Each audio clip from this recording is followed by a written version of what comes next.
What's up, you guys? It's Steve here, and overnight, President Joe Biden is trying to save stimulus. And this is your stimulus check update and stimulus package update. Now, take a look, you guys. Articles coming out like this. Overnight, Senate Democrats, including Senator Joe Manchin, meet about a way forward on the social spending bill. Here's another one. Democrats rally to keep Biden's Build Back Better agenda alive. As we're hearing, there was a secret overnight meeting on stimulus reconciliation, still trying to get this through. And take a look, you guys. Is an ambitious Build Back Better package on track to pass?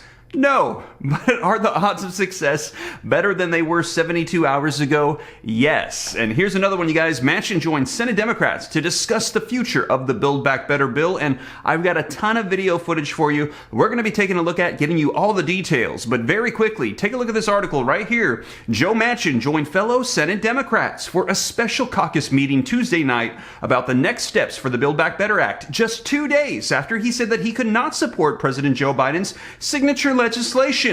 Multiple sources familiar with the calls confirmed that Manchin was in attendance. Now, you guys, I'm going to be diving into the video footage with you as they're trying to salvage the Build Back Better stimulus reconciliation bill. And also, if you haven't heard, check out my previous videos. We're hearing the calls for another stimulus reconciliation bill after Build Back Better. And in this one, they're saying they want to bring back the stimulus provisions of the past stimulus packages, including potentially stimulus checks, unemployment extensions, and all the provisions they're saying that people still need, as right now the pandemic is starting to increase. We're seeing the Omicron variant spread, and they're saying people are going to need more financial support as we are still battling this pandemic. And speaking of stimulus checks, if you missed my previous videos, you might want to check them out, as we're hearing that states, cities, counties, they're finally taking that $350 billion that was allocated for them in the American Rescue Plan, and they're starting to pass their own stimulus packages, and in many cases,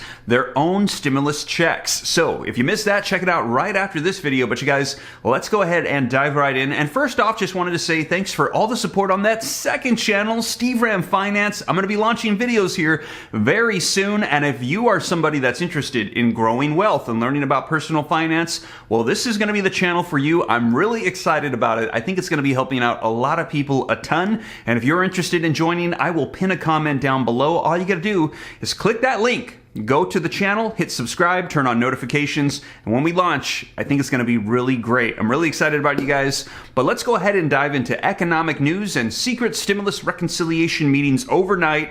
And let's start off by smashing that like button for the YouTube algorithm. Just takes a second. Thank you so much. I really appreciate it. Helps out the channel a ton. Also, leave your comments, share this out. If this is your first time here and you want to stay up to date, all you got to do is hit the subscribe button, turn on that notification bell, and you can come join the Ram fam. Totally free. I'll keep you up to speed on everything going on. And if you got any specific questions for me, I'm easy to get a hold of. All you got to do is hop onto Instagram and shoot me a DM at SteveRam3. Best way to get a hold of me by far, you guys. But with that being said, let's dive into this video footage and get you caught up on what is happening right now. Breaking news with stimulus. Some people think maybe I'm not Irish because I don't hold a grudge. Look, I want to get things done. I still think there's a possibility of getting Build Back Better done. Democrats are still searching for a way forward on a signature part of the president's agenda. Senate Democrats held an emergency virtual caucus meeting a few hours ago to plot their next moves. The big question was, would Joe Manchin make an appearance? In fact, he did. As for what, if any, good it did, that remains to be seen. For more, we're joined by David Plouffe, former Obama campaign manager and senior advisor to the president, and Mike Murphy, veteran Republican strategist and co-director of the Center for the Political Future at the University of Southern California. He's also a co-host of the Hacks on Tap podcast. Good evening to both of you. David, let's start with you. We weren't sure whether Manchin would show up, and I wasn't, for everybody who was speculating whether he'd show up at this virtual emergency meeting, my question was, what happens if he actually does show up? Because will people bite their tongues, or are they going to have an airing of grievances? Are they going to look for a way forward? Do you have any idea what happened in that meeting? I don't yet. I'm sure, in today's world, a lot leaks out. So I'm sure by tomorrow morning we'll have a sense. But I think it's good he attended that. And listen, there's no guarantees given what's happened over the last week. But I still think major elements of Build Back Better have a very good chance of passing. And I think that will be the work in January. That and making sure we pass voting rights legislation that protects our democracy and doesn't turn this country into an autocracy. But the truth is, Manchin and a lot of Democrats aren't that far apart. So this ought to be something that can get done.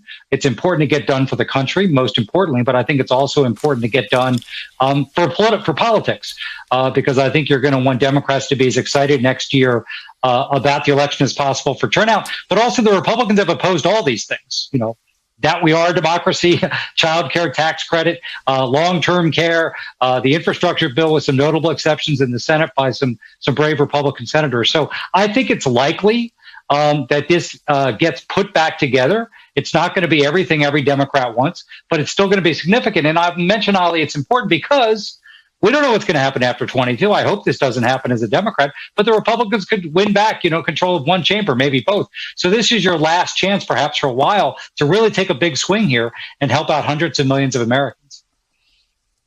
So, Mike, interesting. You don't disagree with the idea of a big swing. You definitely think there's a messaging problem here, though, that on one hand, the Democrats are all in on policies that are known to be popular across the country amongst voters of both parties.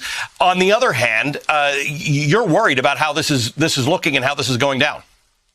Well, from Biden's point of view, I'm a conservative, so I'm not a fan of a lot of these spending programs. But he's got a huge political problem and he needs a reset. The Democrats can no longer make the mistake. They paid a big political price of confusing partisan control of the Senate with ideological control. They asked Manchin to go into places where Joe Manchin from West Virginia, where Joe Biden got under a third of the vote, can't go. So the question is now, can they chop it down to some of the most popular elements, pass those, and then have a fight over the other elements, because it's an election year, and a lot of what the Senate becomes is a platform to try to control the agenda of the election. So they have to accept Manchin's a fact of life. They have to slim it down, and they got to pass something and then go on offense and other things. I think that is the smartest move for them. Can they execute it? I'm still not sure. The problem with Build Back Better is nobody knows what's in it. If they were to break it up, they could fight on things people do understand, like Program 1, Program 2, Program 3. Even if they don't pass them, they get the issue. Tell me how that works, Dave. First of all, I'm curious as to whether you agree with Mike's idea. You sort of suggested it yourself, do it in smaller bits. But how does that become reality? At what point does someone say, we're going to stop talking about this as Build Back Better, or we're going to call it something else, or we're starting again? You're hearing it from the president. You heard it a little bit from the vice president yesterday in an interview with CBS News. But what happens now? How do you turn this ship around? Well, reality needs to dictate that. So I think it's whatever will get 50 votes in the Senate, 218 votes in the House, and Joe Biden's signature. So if that's Build Back Better 2.0, that's a little bit smaller, a little more focused, great. If it's taking individual votes, great. So I think the reality is going to have to drive it. From a political messaging standpoint, I do think it's hard enough to sell one bill. It's really hard, in my experience, to sell big packages that have multiple parts. So it may be easier to break it up, and you give each one a week, and you get on the road, and you do a lot of interviews. But the reality will be, it's kind of whatever Joe Manchin, Nancy Pelosi, and Chuck Schumer say in terms of how do you get this done. Mike, you're nodding. You're agreeing. Agreeing with that. I think they've got the power here. The only thing I'd say from Biden's point of view politically is he's in trouble now because he's perceived to be weak. He's a bystander. So Biden ought to get in front of whatever Manchin will actually go for and declare victory and move forward. So he gets the starring role again and looks like he's in control. But the reality is exactly what David said. Those are the three people driving the legislative ship. So there you have it, you guys. Let me know your thoughts in the comments down below. Do you think that they're going to get this done? Do you think that they should maybe do like we heard suggested and break this up into portions and pass through more popular provisions? Do you think they should just scrap it all together and work on that next stimulus reconciliation bill that might have stimulus checks and unemployment extensions? Should they revise the entire thing and do a Build Back Better 2.0? Let me know your thoughts in the comments down below. And as more information comes out about that meeting last night or where we're going to be going from here, know that I'll be sure to keep you up to date here on the channel. And also, just a reminder, if you missed my previous videos on the new stimulus package or state and city stimulus checks, be sure to check those out right after this one. But you guys, thank you so much for joining me here on the channel. As always, if you made it this far and you haven't already, don't forget, smash that like button. Just takes a second, helps me out a ton. Thank you so much. Also, leave your comments, share this out. If you want to stay up to date, it's easy to to do so, all you got to do is hit the subscribe button, turn on that notification bell, come join the Ram fam. I'll keep you up to date on all this stuff, totally free. And if you got any specific questions for me, I'm easy to get a hold of directly. All you got to do is shoot me a DM on Instagram at SteveRam3. And if you're interested, consider joining that second channel, Steve Ram Finance, to learn about growing wealth and personal finance. Video content coming very soon. I will pin a comment down below. And with that being said, you guys, thank you so much for joining me. As always, I will catch you in the next video. Take care. God bless. This is Steve.